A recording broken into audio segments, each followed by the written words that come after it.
Well, on behalf of the NRF Foundation and American Eagle, thank you all for joining in today. We are very excited to be with Gap Inc. today to talk about financial strategy.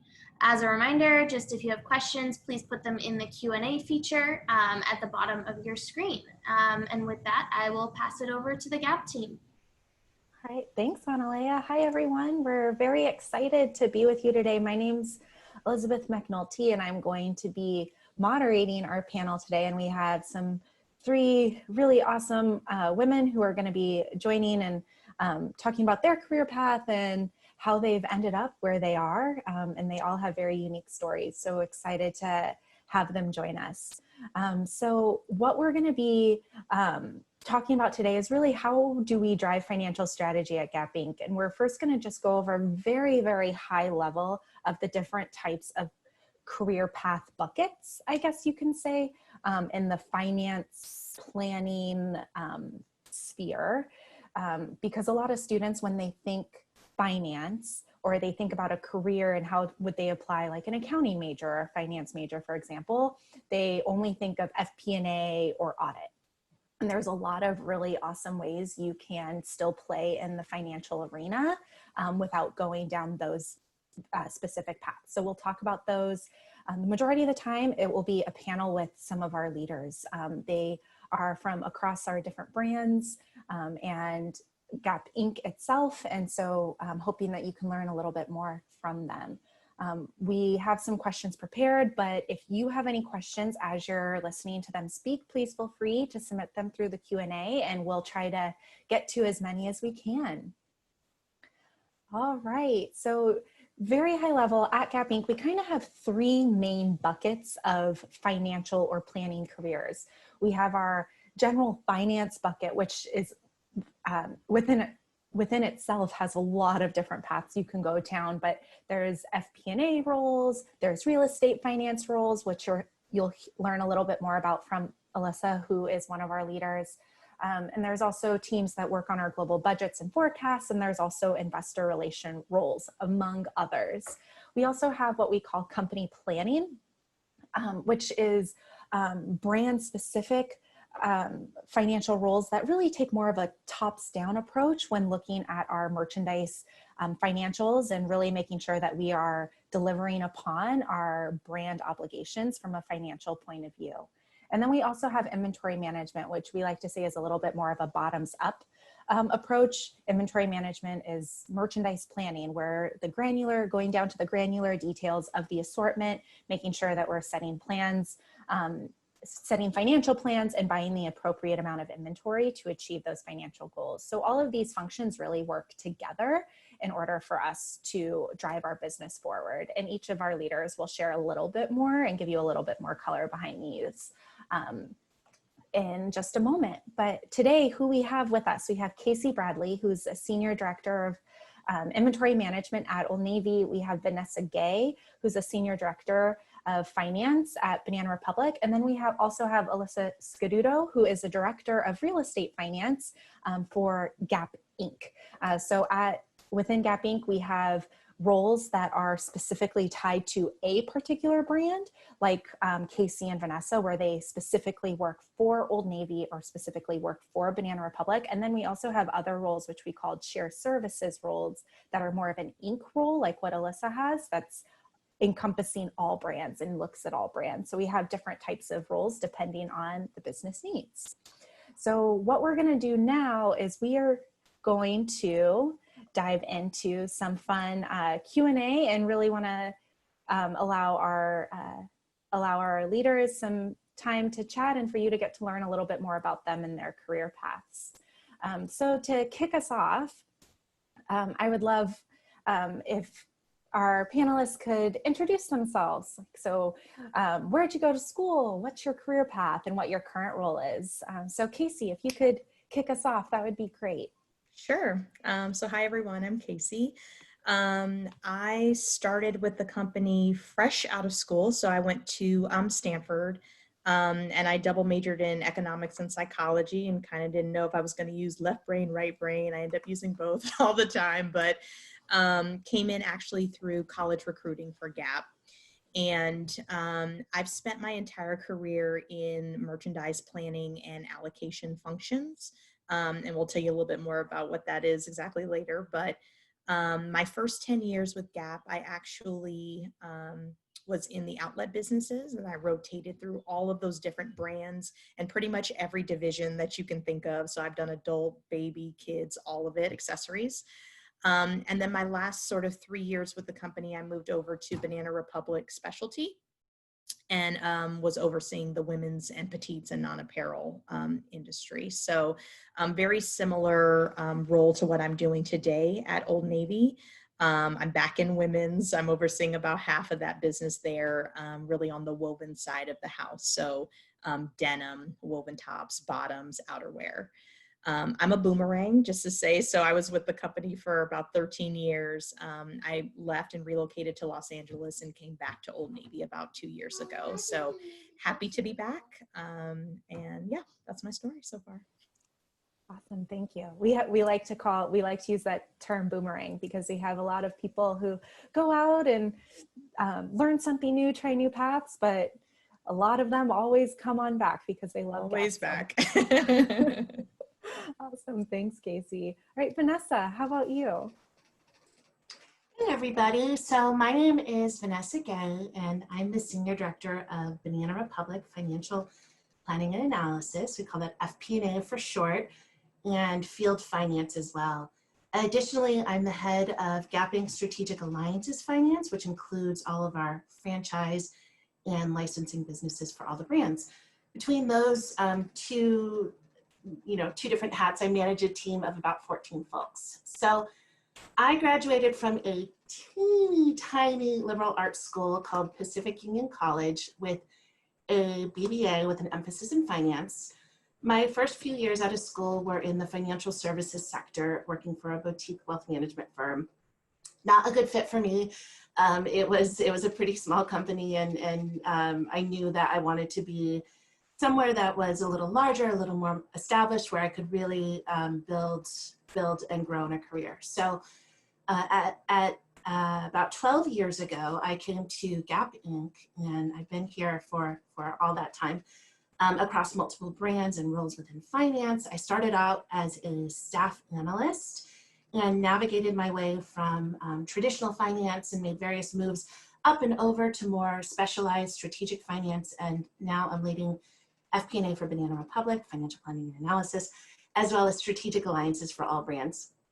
In my time with the company, I've had 9 different roles, with about half of that time in traditional FP&A roles, and then the other half in a more specialized function called company planning, which Elizabeth mentioned, and I'll talk about that a little bit more later.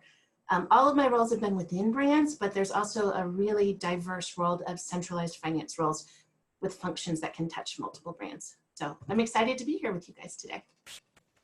Awesome. Thanks, Vanessa. All right, Alyssa, how about you? Who you are? Where have you been? What do you do now? Sure. So my name's Alyssa.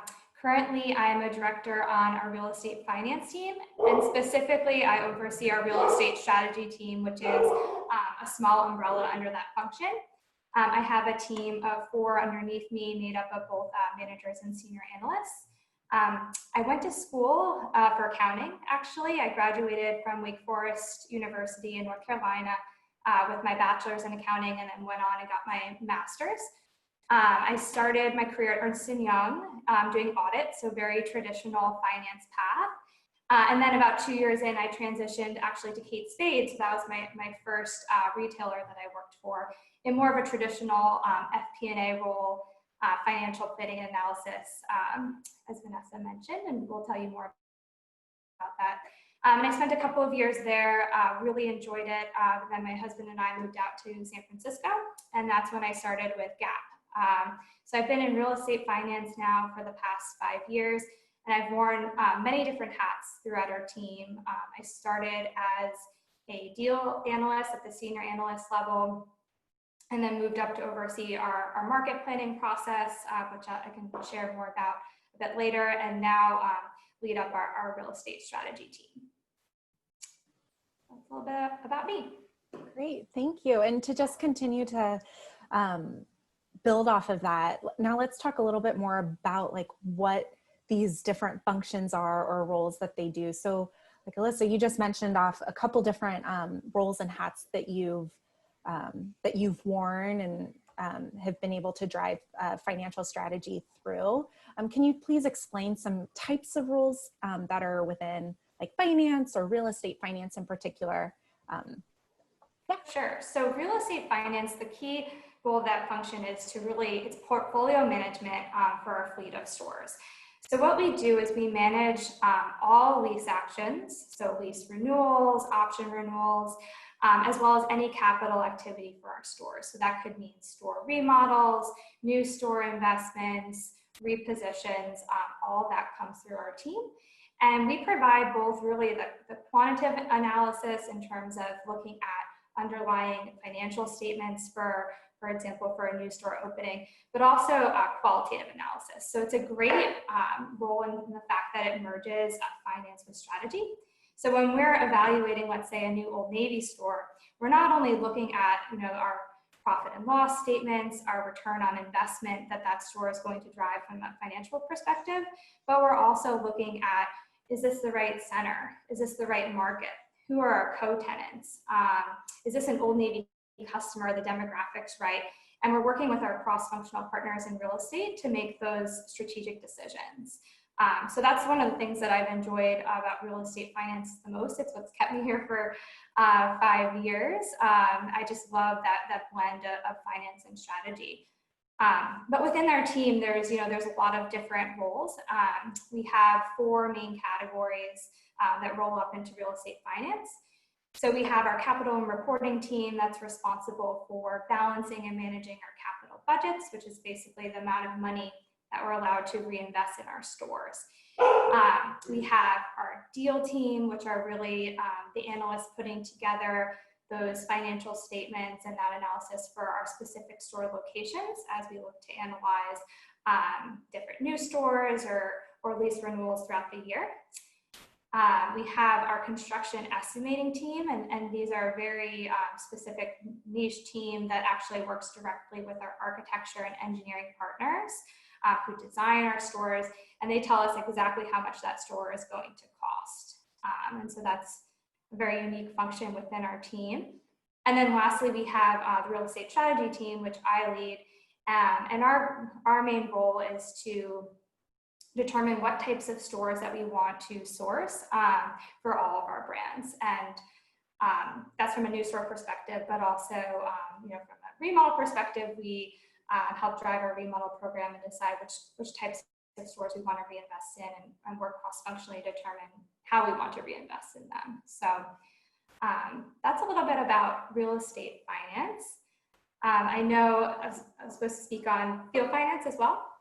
Yeah? Sure, yeah, go for it. Thank you. So real estate finance, so we cover the rent portion of our P&L, which is a huge line item. If you think about the store's profit and loss statement, the 2 biggest expenses are rent, which real estate finance covers, and then payroll, which is the next biggest one, store payroll. So field finance, Vanessa's on here, so she'll check me if I speak out of turn or add anything. But essentially, one of their main functions is to help oversee and manage our store payroll budget. So this is extremely complex as we want to find that really specific balance of having the right number of people and the right service level with our store employees on the floor, but also managing and making sure that we're controlling those expenses. So we want to have essentially more people working and working with our customers when we think there's going to be higher volume of sales, and then fewer when we think it's going to be a slower time or lower volume of sales. So that's incredibly complex and something that the field finance team would manage and work really closely with our store operations partners, in addition to forecasting and managing the rest of our store expense budgets for the team. Yeah, that's a little overview. And Vanessa, if there's anything else you want to add for field finance, please chime in. Awesome. Thanks, Alyssa. All right, so now let's jump to Casey. What the heck is inventory management? What do you do? Oh boy, there's lots of stuff that we do.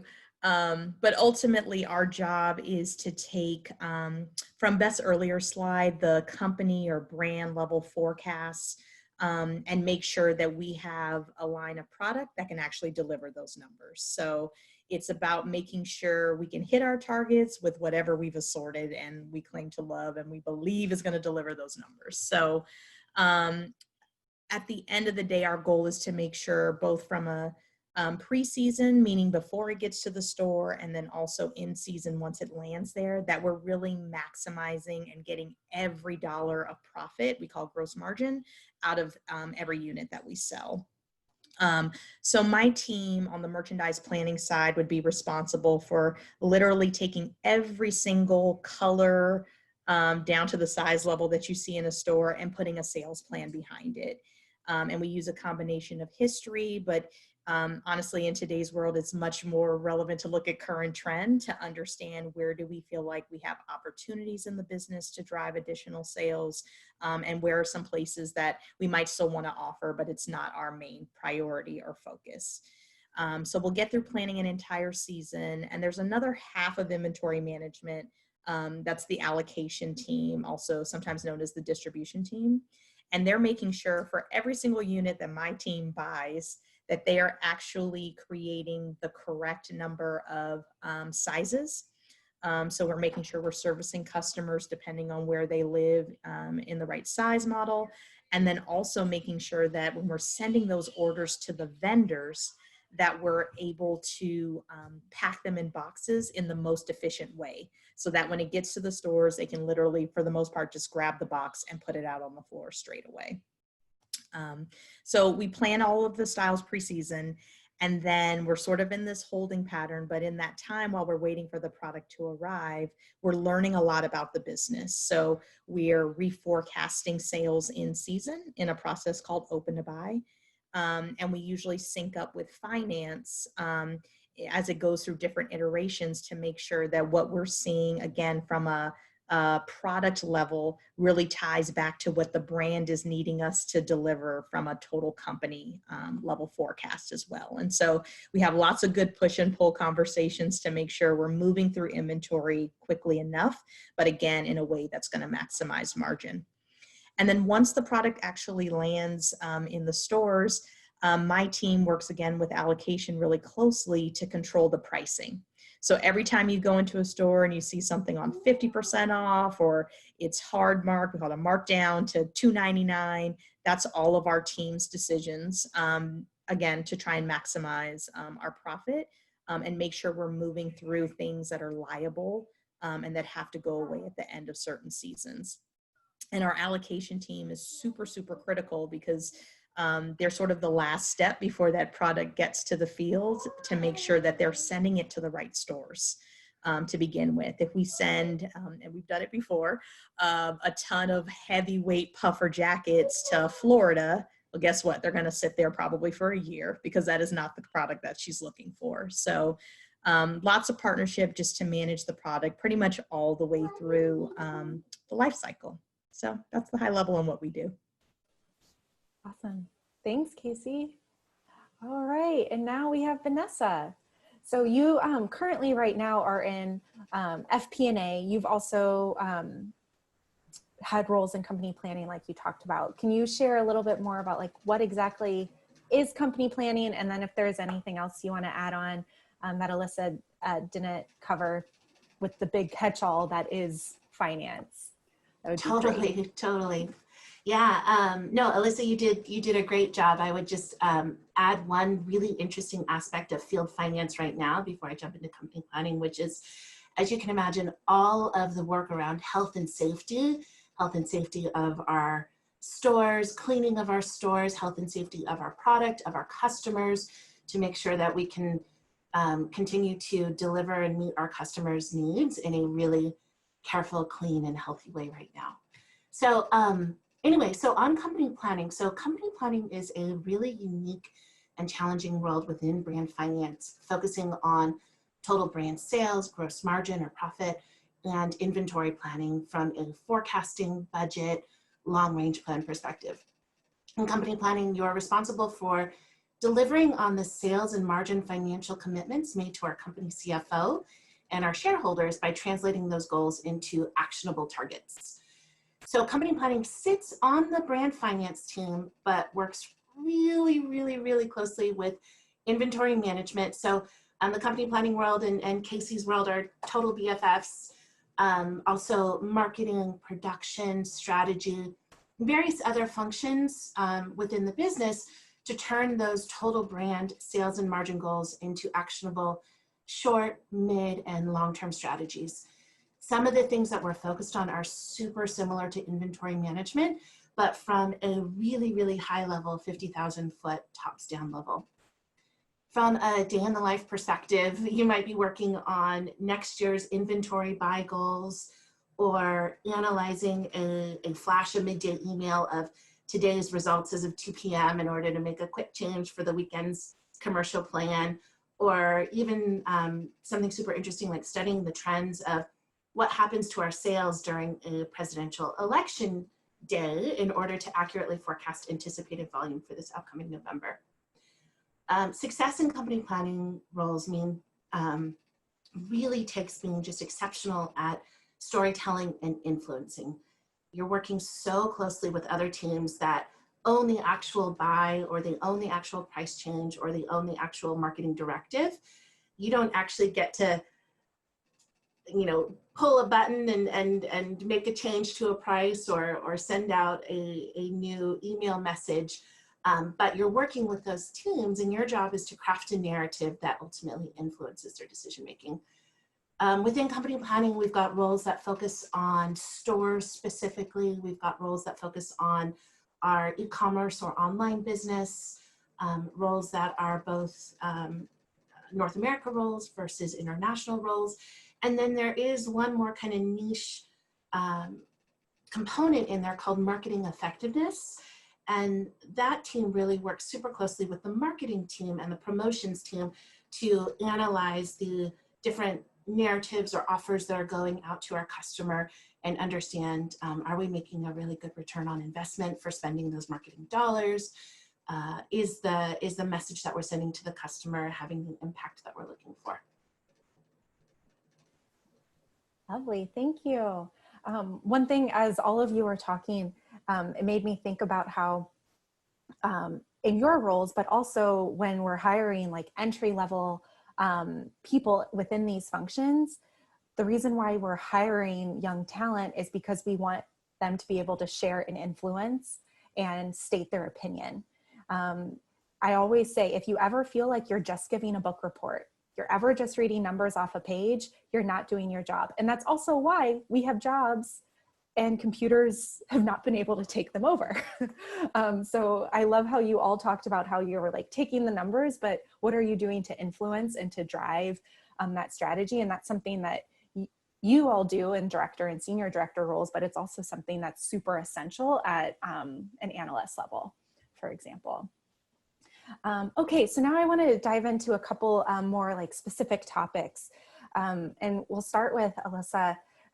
It's no new news that Gap Inc. was planning to separate into two companies, where we were going to spin Old Navy off into one company, and then all of the other brands would stay within the Gap Inc. umbrella. But that plan was squashed. We're not doing it because we realized, you know what, we're better together. We're a family of brands, and that's what our true strong point is. But there was a lot of work that went into preparing for the separation. So it wasn't work that we've just been like, okay, we're no longer going to use that anymore.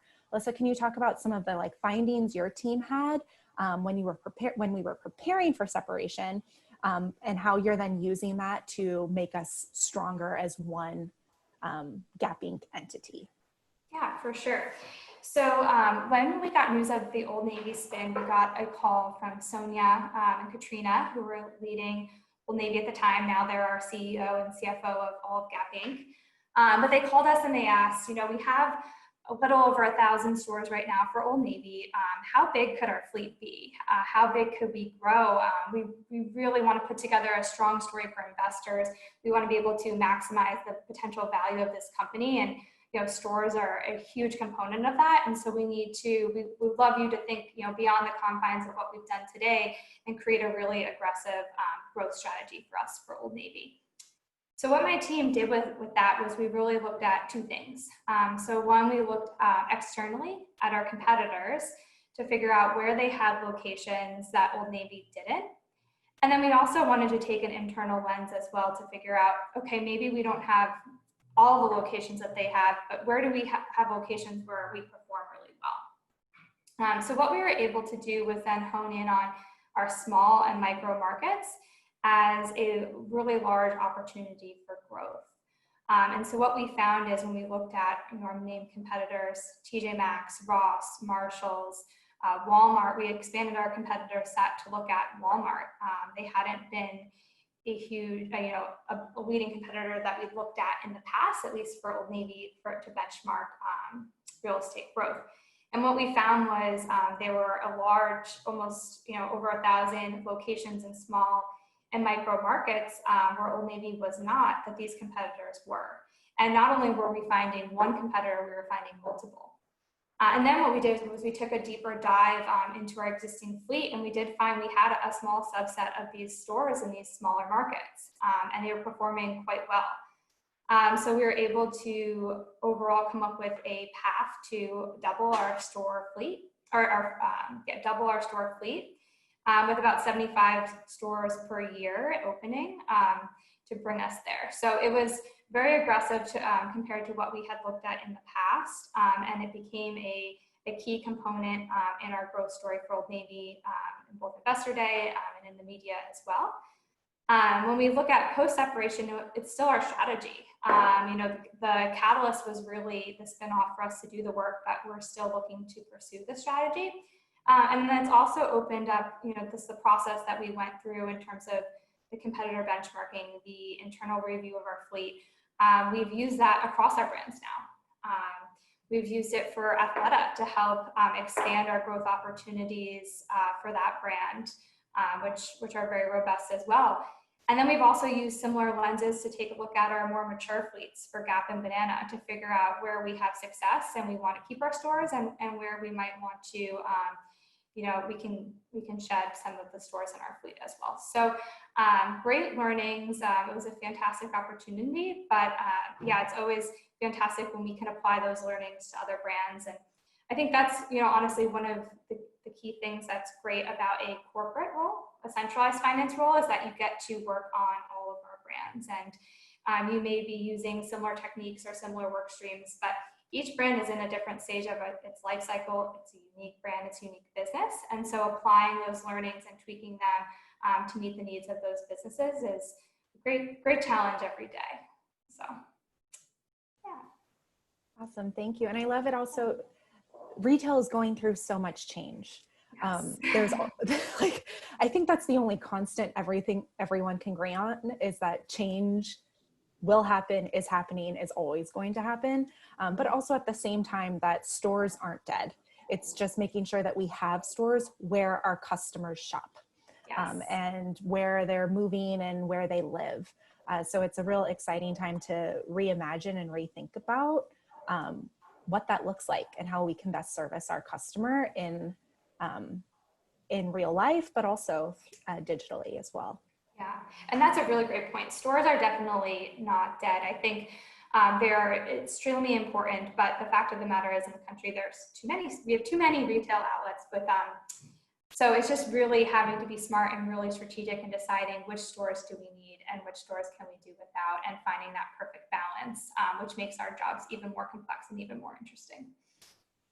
Great, thank you. Great. And then pivoting a bit, and just how we were talking about how change is always constant, and especially right now with COVID and the huge impact it's had across retail, just from us having to shutter stores and the just changing customer patterns. Casey, I would love to hear a little bit more about how this has impacted your role and your team's work at Old Navy. So like, what have you found about customer behavior changes, any product learnings? How are you navigating this right now?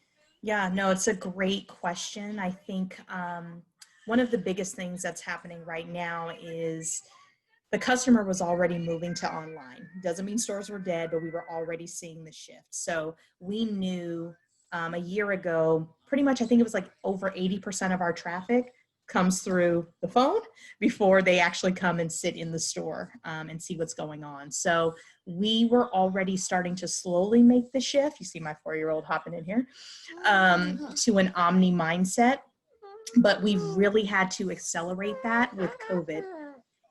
Hold on one second. You gotta let me finish, okay? 1 second.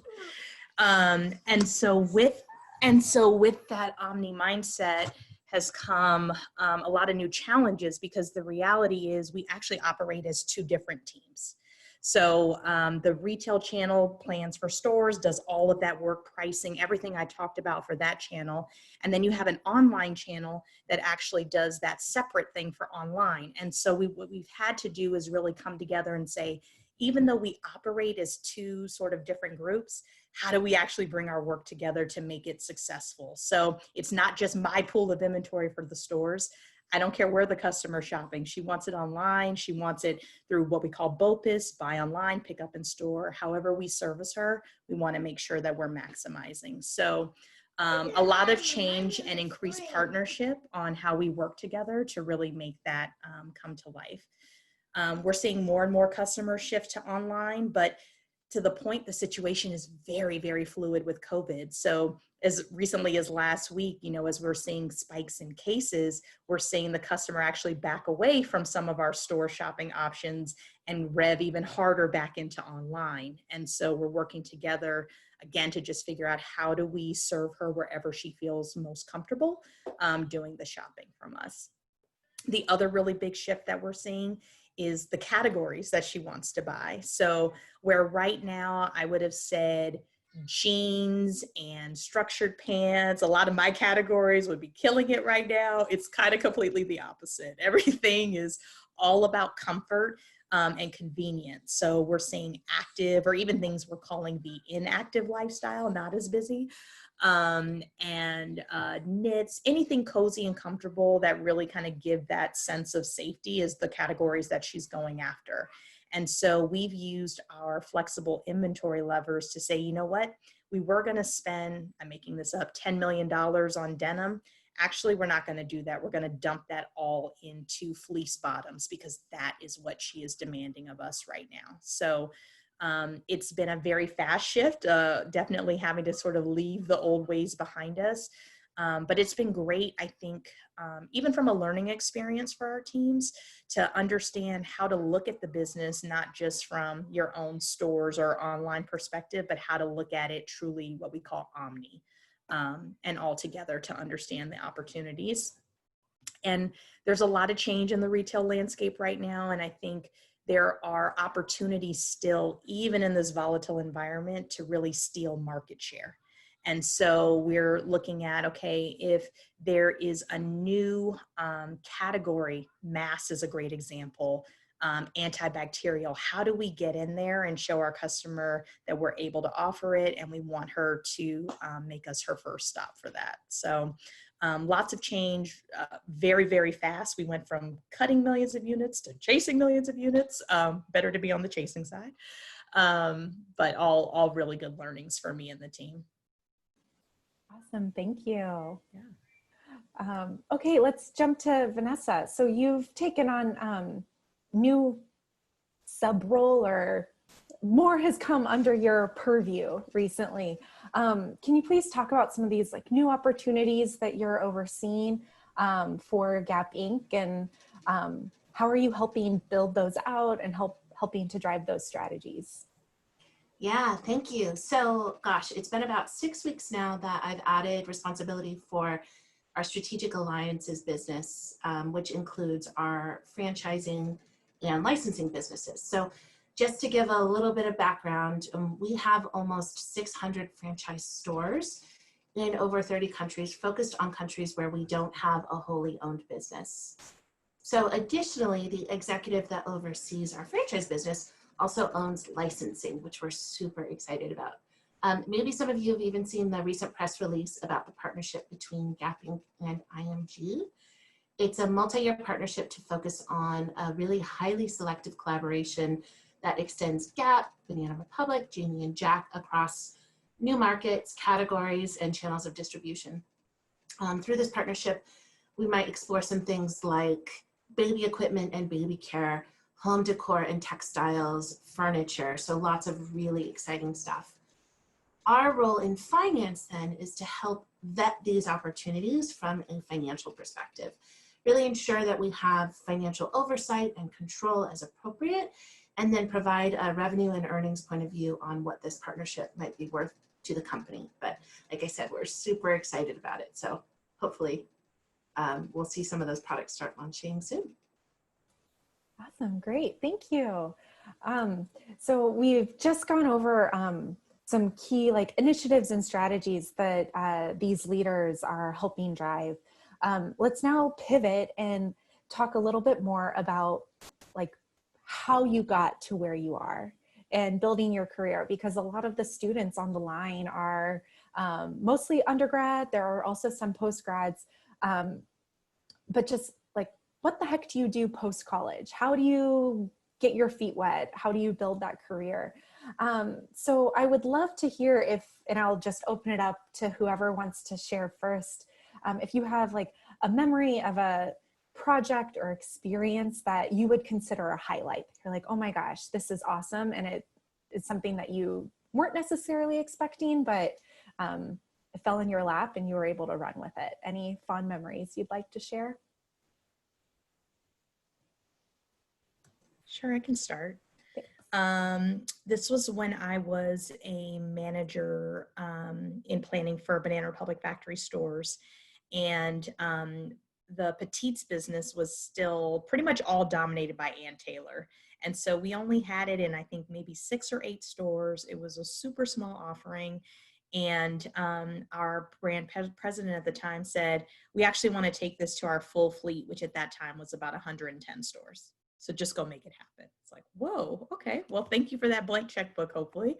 But it was a really, really fun project because I got to, represent from a product and financial perspective, recommendations and uncover different nuances in the business where we saw there was opportunity to steal share from Ann Taylor and go after different parts of the business. But I got to be involved with functional groups that you might see or sit with in meetings, but you don't really get into a lot of the nitty gritty of what they do. So, Vanessa mentioned, we work very closely with company planning all the time, but I got to work with our visual teams on what was going to be the placement in the store. What was the right zone to put that in? And we actually set up a test and put some of them in center zone and some of them in shop 4 in the back. I got to work really closely with merchandising. We do every day anyway, but in really putting together the assortment. Petites customer fit is much more important. So when you think about that, what should we be offering from what we call a tops to bottoms ratio? How many of each of those do you need when you have a customer that probably is still going to shop the regular women's sizes as well as petites? I got to be involved in store operations, all the communications on the rollouts and what to expect. Pretty much every functional group that touches the product at some point, I got to get a little bit of a slice of the day in the life of. And it's a project from a long time ago in my career, but it really still sticks with me. And I think, as you guys go out and start to build your own careers, there will be projects or challenges, things you might not know anything about. And you just have to be open to learning and throw yourself into it. One of the best pieces of advice I got from one of my bosses was it's cool if you know nothing, just ask a lot of questions and get in there. And it really, really does make a difference. And you're going to start to unlock for yourself skills and strengths you didn't even know you had, or maybe an interest you didn't realize you had. A lot of us have been with the company for a long time, and it's because we felt like we've had different experiences and opportunities that keep it really fresh and exciting. So seek those out as much as possible. Thanks. It also kind of sounds like in that project, you were kind of working on a mini startup almost, but you had the resources of a large company. Exactly, exactly. And it wasn't my money. That makes it a little bit more fun too. A lot of fun. I have a Awesome. similar experience I can share about working with a cross-functional team. So this was probably from about 2 years ago. I was a manager at the time, and I got the opportunity to work as part of a cross-functional team for Athleta to help diagnose our underperformance in urban markets. So what the Athleta brand did was they put together a cross-functional team, really one person from almost every single group that we have. I was there from real estate. We had somebody from design, from merchandising, from IM, from marketing, from store operations, from upper field leaders, FP&A, we had somebody, and it was all a group of directors and below, so relatively junior group. And we were able to, as part of this project, go spend a week together in New York doing boots on the ground research. So we did, and I still can't believe that they paid us to do this, but it was amazing. We did comp shopping. We got to try all of the new workout classes and restaurants and all these. We did meditation classes and just learning what the latest and greatest was in the fitness and wellness space. The target to come back with a recommendation for leadership or insights into why we thought Athleta was underperforming as a brand, and then recommendations on to how we could improve our performance. And it was just a great partnership. Similar to what Casey said, I got to have a little bit of a taste of all these different roles in the company, many of which I wouldn't have a natural interaction point with. And also just learn how people think and work differently, how they structure their presentations. It was just such an amazing learning experience. So what we did was we came back to San Francisco. We put together a recommendation. As part of that, we actually put together an immersive experience for a leadership team where we had a bunch of souvenirs or different, design nuggets, if you will, that we brought back from New York to put together to have our leadership team actually walk through and be fully immersed and try to emulate some of the experiences that we had there, and then recommend how we could start integrating some of these things into Athleta, into our urban stores. And so coming out of that, we actually were able to, we remodeled one of our stores in San Francisco as a result. I know we had some social media campaigns and some just great learnings and great actions coming out of that to improve our business. But overall, I mean, just a fantastic growth experience for me, and the ability to network and work cross-functionally was fantastic. And do all the fun workout classes too. Awesome. Yeah. Thank you. That sounds incredible. It was incredible. I still can't believe we did it, but it was a great experience. Awesome. I want to tap into something that Casey was saying that definitely stands out for me as a pattern in my career. Some of my best opportunities have come when I've just said yes and then figured it out. Whether it be raising my hand to join a committee, or taking on a stretch assignment or a new role that might seem really daunting or overwhelming, or talking to a bunch of our amazing interns, like just say yes and then figure it out. So one example of that really stands out for me is I was asked to take on a long-term project to help move a function from where it was sitting in San Francisco, Europe, and New York, and Japan to New York, which included hiring and training a team and basically getting all new people and all new processes working in New York. It meant a ton of professional and personal stretching and discomfort. It meant traveling and being away from my family every other week for about 10 months. But I thought it would also be a really great opportunity with tons of experience and learning. I didn't know how it would work, what it would look like, what it would take, how I would make some of the big decisions that needed to be made, or whether I would have the support of the other teams in New York, or any of the details really, but I knew it would be, or I hoped it would be beneficial in the end, and it definitely was. And so I would say that would be like my strongest advice, just say yes and figure it out. I love that. Especially because I feel like when we're in college, there is a right answer, or you're expected to like follow these steps and you will have the right answer. Out of college, not so much. It's like, okay, how can you take the information you know, make your most educated decision, execute, learn from it, because it's not always going to be perfect, and like continue to iterate. So it's okay to make mistakes. If you don't try, you're not going to push your business forward. You're not going to grow. You're not going to develop yourself. So I love how that was like a common theme that you all had. Great. And so as we're thinking about also advice for college students or students who are looking to enter the workforce, what are some like key characteristics or qualities that you look for when you're hiring young talent? Whether it's like on a resume, for example, what keywords do you look for in order to then say, yes, I want to meet that person?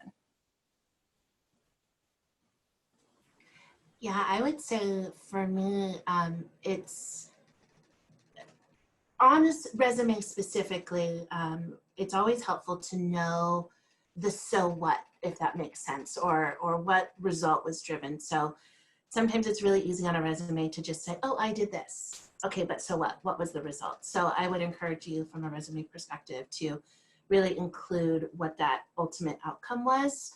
And then I would also say resumes that really show that someone is well-rounded, especially where they've had impacts on their community or school leadership positions, just a willingness to really get out there and develop a well-rounded point of view. Outside of a resume, when I'm actually sitting down and interviewing someone and having a conversation, I'm really looking for intellectual curiosity. I don't need you to know how to do everything or have had the exact experience, but really just a willingness and a desire and an excitement more than anything else for learning. That's huge for me. Yeah, I would agree with everything Vanessa said from the resume. Your major doesn't matter. We've got econ majors, we've got history majors, it's all over the board. What we want to understand is that you have an ability to think critically and that you've taken chances, leadership roles, that as much vast experience as you can get. And 100% with Vanessa on the natural curiosity, we always call it. It's actually like our top skill, if you will, that we're looking for in the business. We can teach you, you already know how to add, subtract, multiply, divide. The math isn't usually that hard, but you have to have a passion for the business and like wanting to know more. Well, why did the customer all of a sudden shift their behaviors? I want to dig a little bit deeper on that. Everything else can be taught, the skill piece, but it's that intrinsic motivation and passion that just has to shine through. Yeah, I agree with everything that Casey and Vanessa just said. I would say the one thing that I would add that I look for is really on the resume specifically, just clear, concise, and easy to understand. I think specifically in the strategy world, we're looking to take really complex data sets, maybe even complex learnings, and then make them into really crystal clear recommendations for leadership that you can grasp and understand quickly. So what I'm looking for on the resume is somebody that can take their experiences and do that same thing. I think sometimes where I run into trouble is if there's too many buzzwords or too wordy and I'm reading, one line 3-4 times, try to have a focus of, can this person get it once in 10 seconds and move on, so. Awesome, thank you. And when you think about your current teams that you have now, so you all lead, you all have direct reports, and then your direct reports also have direct reports. It kind of just goes on and on. What are, for some of the most successful, like entry level people you have on your team, or so whether that's someone right out of undergrad or like Alyssa, in your world, usually it's you need a little bit more experience before moving into real estate. But what are some of the characteristics of your most successful team members where you're like, yes, if I could, in a sense, clone, which we don't just want a bunch of clones because then it just becomes homogenous. But if you had some really awesome characteristics of some people,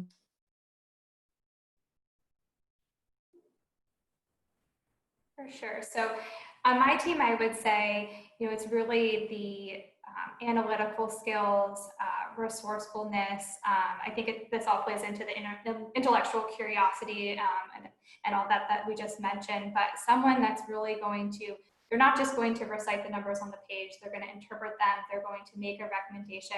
They're going to put themselves out there. I think, what Elizabeth said earlier is in college, we're, so taught there's a right answer, right?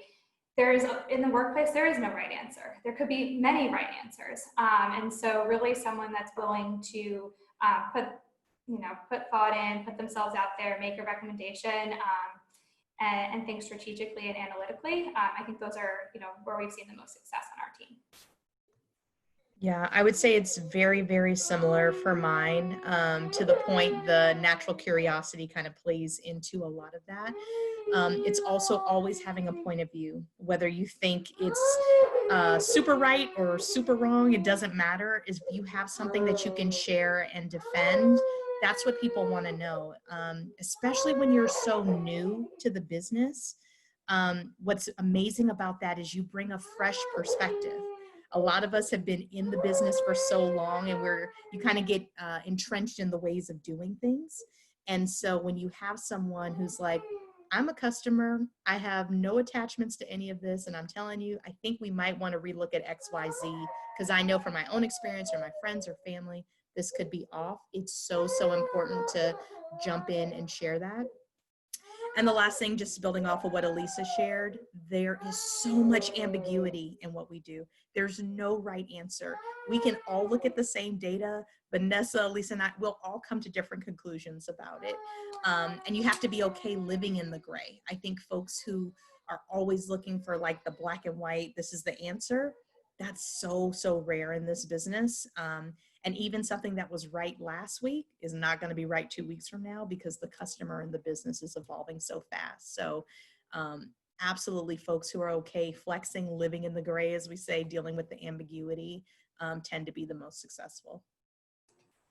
100%. I always tell my team that by the time we need to make this decision again next week, we're going to be so much smarter than when we made it last week. The only one I would add, but completely echo everything the other ladies are saying, is the interpersonal soft skills and the ability to craft a narrative and tell a story. I think we've all kind of touched on the importance of being able to influence. So I'm really looking for someone who, is able to kind of reach into themselves, like Casey was saying, have that point of view, but then tell that story about the point of view in order to influence your business partners to move a certain direction.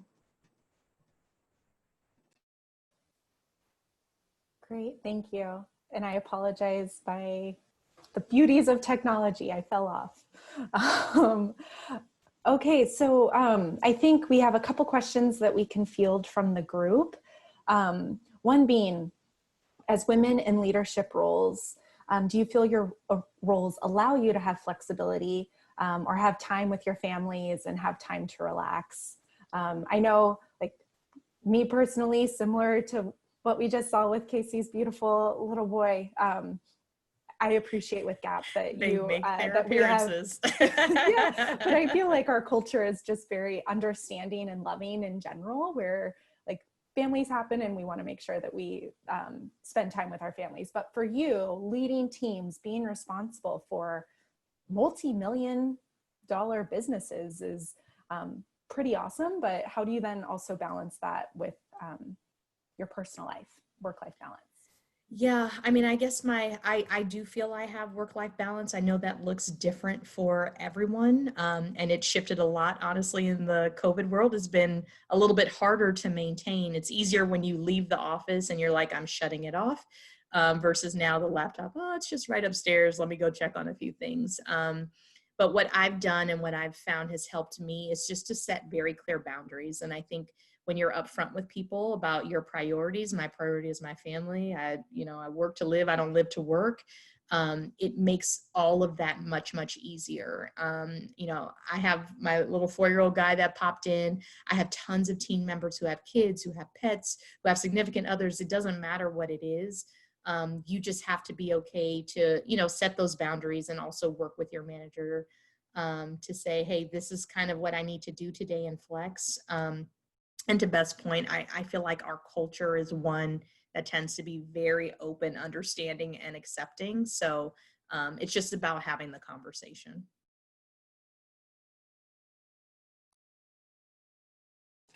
Yeah, I would say set expectations, have open and honest dialogue, and as a leader, be empathetic to your team members. We're all adults, and we're all ultimately working towards the success of the business. So it's, for me, sometimes it's as simple as act like an adult, treat my team members like adults, and I trust them. I trust that they're gonna deliver the work that they need to deliver, and in turn, my boss trusts me that I'm gonna deliver the work that I need to deliver, because ultimately, we're engaged, we're excited about what we're doing, and there is such a value on that work-life balance in our culture. I would echo exactly what Casey and Vanessa just said. Work-life balance and making time for family is very important for GAP. And I've been so fortunate to have, bosses who have felt the same way throughout my career at GAP. I know, to be completely honest, in other points in my career, I haven't felt that. Not at GAP, pre-GAP. So there's definitely, it's not everywhere, but it's definitely here. And like Vanessa and Casey said, it's just really communication and setting your expectations, and then everyone should be willing to work with you and work around what's important. Great, thank you, Kat. What I love about GAP Inc. is everyone is so passionate about what they do, but there's also the understanding that this isn't all we do. So I think that's very powerful in that, like, we're people first. And our team members are people first. So we need to make sure we care for what everyone's going through. And I love that you all three shared similar sentiments. Okay, so we have another question, one from Shakar. I'm sorry if I mispronounced your name, Shakar, but just for Casey in particular, asking for a little bit more clarity around the difference between merchandising and inventory management. You were talking about how your team owns in-season pricing. So what's the, I don't know if you can say in a nutshell, but what's really the difference between what merchandising does versus what inventory management does? Yeah, that's a great and question. Who has the final say on discounting, promotions, and pricing in season? The short answer to that is my team owns the pricing, so IM does. But in our company, we don't, the online business has what we would call a buying function, where a lot of what merchandising and inventory management does is merged together. But in our stores channel, merchandising is responsible for assorting the clothing and working with design to make sure what we're offering is the right product. They'll decide, maybe the levels of what it should go to, big stores, small stores, hot tropics. But our team is then really responsible for the actual buying and management of the pricing all the way through the end of the life cycle. Great, thank you. So we're at time. Anything else you wonderful ladies would like to add before we sign off? I thank you for the time today. It's been fun to kind of put some thoughts together about what makes working at GAP Inc. really special, and the things that have influenced me in my career. So just wish everybody the best of luck. Thank you. Agree. Congratulations. I'm so glad that we are still able to be a part of this program. It's probably the best hour of my day, honestly, getting to talk about why I love doing what I do. So thank you guys for the opportunity. And again, wish you guys all the best of luck.